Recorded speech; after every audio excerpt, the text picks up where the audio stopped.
का रिश्ता तय किया ताकि मेरा दबदबा बना रहे। सौदामिनी देवी की 3 संतान हैं, 2 बेटे कार्तिक और यश और परी। सौदामिनी की जान अपनी इकलौती बेटी में बसती है क्योंकि वह घर की लाडली है, इसलिए परी बहुत अकड़ू और घमंडी बर्ताव की है। फिर क्या सीधी साधी स्वरा और अर्पिता की अपनी ननद से निभेगी। थोड़ी देर में विदाई की घड़ी आ जाती है। हरीश और मालिनी आंसू भरी आंखों से अपनी बेटियों को विदा करते हुए ससुराल की सीख देते हैं। बेटिया, आज से तुम दोनों का नया संसार शुरू होने जा रहा है। अब से तुम्हारा ससुराल तुम्हारा अपना घर है और तुम्हारे सास ससुर ही तुम्हारे अपने माता पिता है। जी माँ। इसके बाद पिता हरीश आंसू भरी आंखों से अपनी दोनों बेटियों को गाड़ी में बिठा देते हैं और हाथ जोड़कर ससुर दशरथ से कहते हैं, दशरथ जी, आज से मेरी बेटियां आपके घर की अमानत हुई। अगर इनसे कोई भूल चूक हो जाए तो बेटी जानकर माफ कर दीजिएगा। निश्चिंत रहिए संधि जी, बहू नहीं बल्कि बेटी लेकर जा रही है और भगवान ने खुद हमें भी एक बेटी दी है। तभी मालिनी ने अपनी बेटियों की ननद के हाथ में पैसे दिए। ये लो बेटी, तुम्हारे लिए। परी ने दांत पीस कर दिए गए पैसे ले तो लिए, पर किसी को भी खबर नहीं थी कि वह घर जाकर क्या बखेड़ा खड़ा करने वाली है। वहीं हर लड़की की तरह स्वरा और अर्पिता भी अपनी आंखों में ढेरों अरमान सजाए हुए बहू बनकर ससुराल आ गई। पर दोनों बेचारी को कहाँ पता था कि उनके हर सपने किसी कांच के जैसे टूटकर बिखरने वाले हैं। सौदामिनी ने दोनों का स्वागत किया। अरे आओ आओ बहू रानियों, तुम्हारे ससुराल में तुम्हारा स्वागत है। रानी तो इस घर की मैं इकलौती ही रहूंगी। अभी इन दोनों भाभियों को उनकी औकात दिखाती हूँ। परी खाने की मेज पर जाकर बैठ गई और बड़ी घमंड से अपने दोनों भाभियों की ओर देखकर ऑर्डर देते हुए बोली, भाभी जाओ और जल्दी से दोनों मेरे लिए पिज्जा, बर्गर और हाँ, साथ में कटलेट भी बना लेना, मुझे बहुत भूख लगी है। तभी ससुर ने कहा, परी, दोनों बहुएं शादी ब्याह की भाग दौड़ में थकी हुई हैं। तभी अपने पति दशरथ की बात काटते हुए सौदामिनी चाल दिखाकर तपाक से बोलती है, अजी तुम तो ऐसे बोल रहे हो जैसे बहुएं पहाड़ तोड़ कर आई हूँ। इतनी भी थोड़ी थकी हुई है, अपनी ननद की फरमाइश का खाना ही तो बनाना है।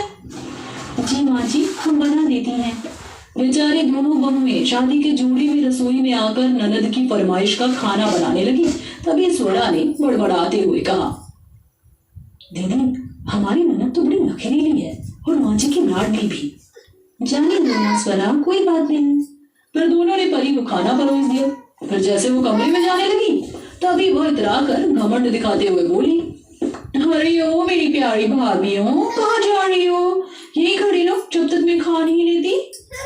अर्पिता ने तो कुछ भी नहीं कहा, पर स्वरा बोल पड़ी, ननद जी, नूर दीदी कोई वेटर थोड़ी है जो खड़े रहे। ये सुनते ही सौदामिनी गुस्से से भर गई और बहू स्वरा पर चिल्ला पड़ी, बहू, एक बात कान खोल कर सुन लो। तुम दोनों, मेरी बेटी इस घर की लाडली है और अपनी ननद के नखरे उठाना तुम दोनों की जिम्मेदारी है, फिर चाहे तुम्हें वेटर बनना पड़े या नौकरानी। अपनी सास का ऐसा कहना दोनों बहुओं को बहुत बुरा लगा। अपने माता पिता के दिए गए संस्कारों को याद करके दोनों चुप रह गई। अर्पिता अपनी सास के बुरे बर्ताव से तकिया भिगोती रही। देखो अर्पिता, तुम रो रही हो? माँ की बातों को दिल से मत लगाओ। वो परी इकलौती है ना, इसलिए, मगर तुम बस माँ का दिल जीत लो। जी यश जी। अगले दिन सौदामिनी ने अपनी दोनों बहुओं को 4 बजे भोर में ही उठा दिया, जबकि परी किसी महारानी की तरह कमरे में ठाठ से सोती रही। वहीं दोनों बहुएं किसी नौकरानी की तरह एक पांव पर नाचती हुई काम करती हैं। माँ जी, सारा काम हो गया, खाने में क्या बनाना है बता दीजिए। सब कुछ मेरी बेटी की पसंद का बनेगा, तुम दोनों को ये सब बनाना है। ये कहते हुए सौदामिनी ने अपनी दोनों बेचारी बहुओं को लंबा चौड़ा पुर्जा थमा दिया, जिसे बनाते हुए दोनों थक कर चूर हो गई। अब इसी तरह से दिन गुजरने लगी। दोनों की जिंदगी जैसे किसी गुलाम की तरह बनकर रह गई। एक दिन परी को एक पार्टी में जाना था। तभी वह मेकअप में लिपटी एक बड़ी महंगी सी ड्रेस पहने हुए आई और इतरा कर कहा, अर्पिता भाभी, जल्दी से मेरी ये सैंडल अच्छे से साफ करके मुझे पहनाओ। ये सुनकर अर्पिता की आंखें भर आई। वह डबडबाई आंखों से एकटक अपनी सास की ओर देखती है। अरे मुझे क्या घूर रही है, चल जल्दी से सैंडल साफ करके मेरी बेटी को पहना दे। तब तक छोटी भाभी आप मेरे पैरों में नील पेंट लगा दो। ये कहकर परी घमंड से ऐठ कर सोफे पर बैठ गई और बहू स्वरा जमीन पर बैठकर नील पेंट लगाने लगी। उस पलछिन बेचारी बहू की आंखों से झरझर आंसू गिरे जा रहे थे। अर्पिता ने अपनी साड़ी के आंचल से सैंडल पोंछकर ननद को पहना दिया। उस पर अपने दोनों बहू को जिया जलाने के लिए सौदामिनी दिखाते हुए बेटी की नजर उतारते हुए बोली, अरे देखो कितनी प्यारी लग रही है मेरी लाडली बेटी, एकदम लाखों में एक है। तू तू तू तू तू कहीं तुझे किसी की नजर ना लगे, काला टीका लगाती जा। थैंक यू माँ। दोनों बहुएं भेदभाव भरा ये नजारा देखकर दिल ही दिल में बहुत दहकती हैं। ये हम दोनों कैसे घर की बहू बन गए हैं दीदी। सासू माँ के लिए उनकी बेटी महारानी है और हम जैसे नौकरानी, बहू का 2 घड़ी बैठना भी सासू माँ को देखा भी नहीं जाता।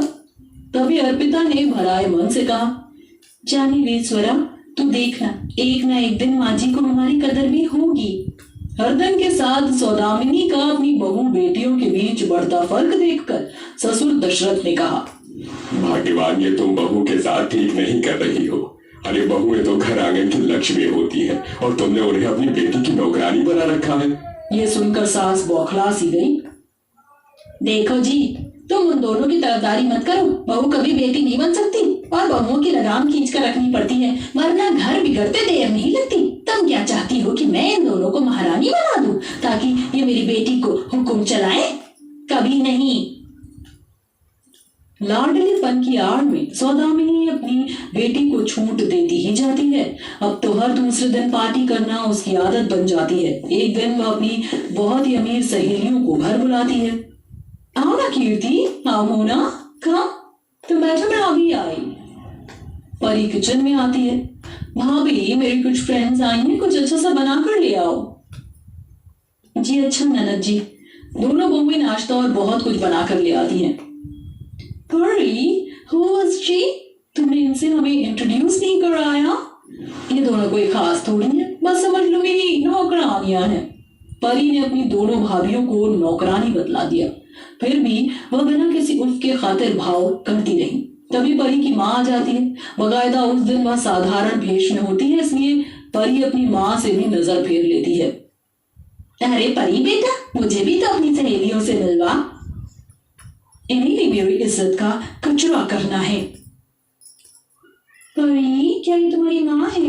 I mean to say, तुम इतनी मॉडल हो और ये इतनी बॉडम। मुझे तो लगा था कि तुम्हारी मम्मी तुम्हारी ही तरह कोई मॉडल या थोड़ी स्टाइलिश तो होंगी, but she is looking like गवार। असली नौकरानी तो यही लग रही है। सौदामिनी रो पड़ी। थोड़ी देर में परी की सहेलियां चली गई कि तभी, माँ क्या जरूरत थी आपको मेरी सहेलियों के आगे आने को? वो बहुत ही रिच और हाई फाइगर से थी, मेरी बड़ी बनाई इमेज बिगाड़ दी और ये नौकरानी सब क्यों बना रखा है? उस पल सौदामिनी की भटक आंख खुल गई। उसने अपनी गलती सुधारते हुए अपनी बहुओं से माफी मांगी। बहू, मुझे माफ कर दो, मैंने बहू को बहू ना समझा, नौकरानी समझा और बेटी को रानी की तरह रखा, फिर भी आज उसी ने ऐसा किया। सच कहा है किसी ने, हम दूसरों के साथ जैसा करते हैं एक दिन हमारे साथ भी वही होता है। मैंने एक अपनी बेटी की खुशी के लिए तुम्हारे दर्द को नहीं देखा, पर आज जब खुद पर बीती तो समझ आया। जो हो गया उसे जाने दीजिए माँ जी। और ननद जी, माँ का आंचल चाहे कितना भी मैला या धूमिल हो जाए, पर माँ माँ ही होती है, समझी, जो बेटी को रानी की तरह रखती है। इसी के साथ परी की अकल खुल जाती है और दोनों बहुओं को भी ससुराल में स्वाभिमान मिल जाता है।